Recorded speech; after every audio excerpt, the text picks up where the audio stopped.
pinakabukod ngayon namumukuntangi. Itong masukal at liblib, ngunit tahimik at sagalang lupain, ang pulong saman. Bilang sa daliri ang mga naninirahan, at walang nag-akalang panglaw walang tunay ay hindi gasera, kundi taong ang malasakit ay tungong kabutihan. Buti maghiwa-hiwalay mo tayo magkakapatid. Naway gabayan tayo ng Diyos. Sa paglaon, ang mga sakahan ay lumawak at ang mga tao ay unti-unting nanahan at isang payapang araw sakay ng kariton, yumapak na ang simula ng pagbabago.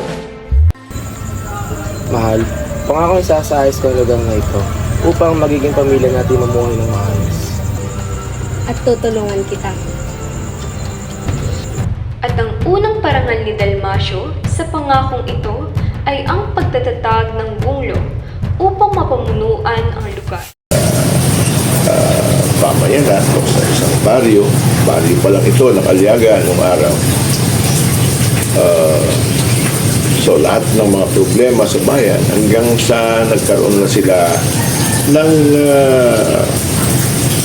plano na gumawa ng petisyon para mahiwalay na ang likab sa Aliaga. Kada agita, si Ani ti Pagayat. At sa patuloy na bumabalong ng mga palay na ingani sa saganang lupang ito, pinalitan ng kanilang bunglo ang pangalan na Pulong Saman sa tawag na likab.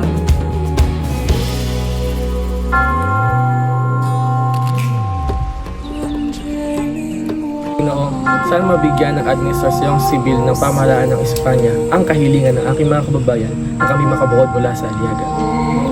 Ang mga baka Dalmasio ay hindi dapat. Nasa iyo ang aking suporta. Ngunit hindi naging madali ang pagsasakatuparan ng kahilingang ito. Sa pagpanaw ni Victorina, sumiklab pang lalo ang kagustuhan ni Dalmasio na makapagsarili ang kanyang lugar bilang isang bayan, kahit pa ang hadlang ay hindi makatarungan.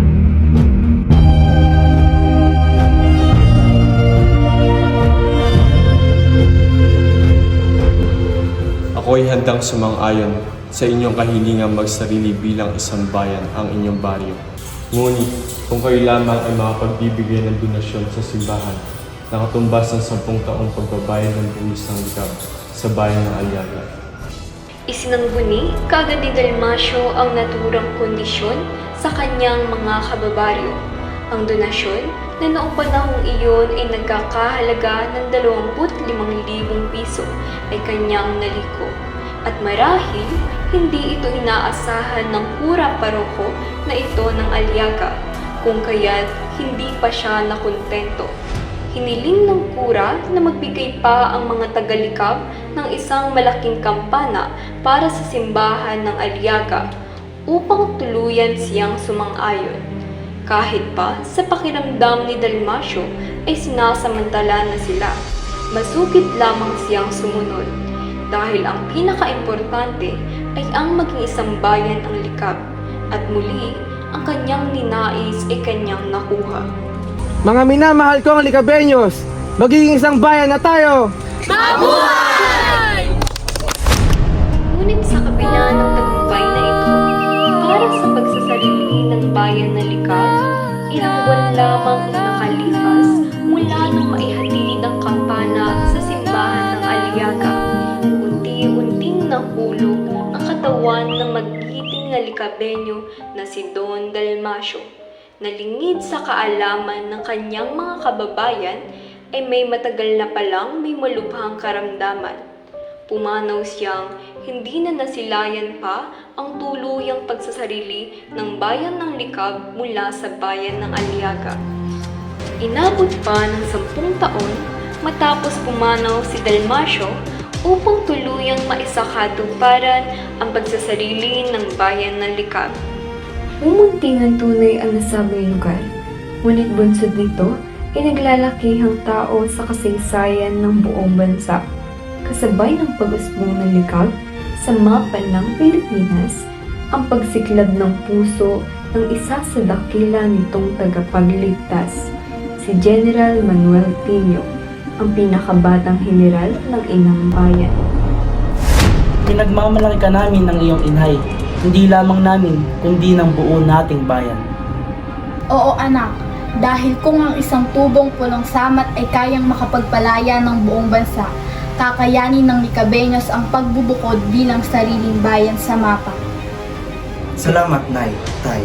Naway mabuti kong yapak ang sundan nila sa katapangan at ang prinsipyo ko tungo sa bayang makabansa.